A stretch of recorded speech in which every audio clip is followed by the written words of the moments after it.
Una po, sila yung nandoon sa Senado, palagay ko po, sila yung mas makakapagbigay ng linaw. Kasi po, nangyari dito, tinawagan ako na sabi, yung may mga NBI daw puro na pinapuputukan sila. Ang problema po niyan, wala naman po kami dineploy doon at wala namang utos na may aarestuhin po si Senator Bato. Katunayan, nakiusap nga ako sa inyo pong report, si Jan Consulta, napuntahan kami rito sa Sequoia Hotel. Sequoia Hotel. Ang nangyari, ang NBI, sinabihan ko nung lumabas yung resolution ng Supreme Court, mga alas 4 yung kaninang hapon, ay sinabi ko, umalis na kayo dyan. Wala naman po kami dineploy doon at wala na, dahil meron po kaming planning mula pa po kaninang umaga. Alas 4 yung kaninang hapon, ay sinabi ko, umalis na kayo dyan. Dito sa Sequoia Hotel, dahil meron po kaming planning mula pa po kaninang umaga.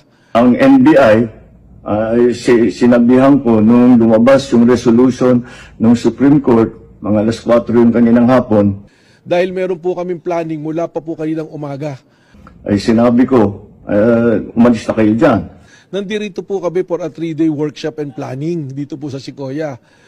Ay sinabi ko, umalis na kayo dyan. Wala naman po kami dineploy doon at Nag-comply naman sila. wala naman po kami dineploy doon at Kaya nung kausap ko si Director Matibag, sabi niya walang NBI doon, nandito lahat kami sa opisina. ito sa Sequoia Hotel. Nandito lahat kami sa opisina. Ito sa Sequoia Hotel.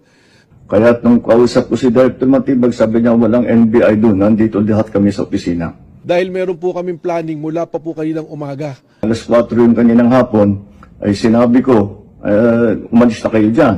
Nag-comply naman sila. Wala naman po kami dineploy doon at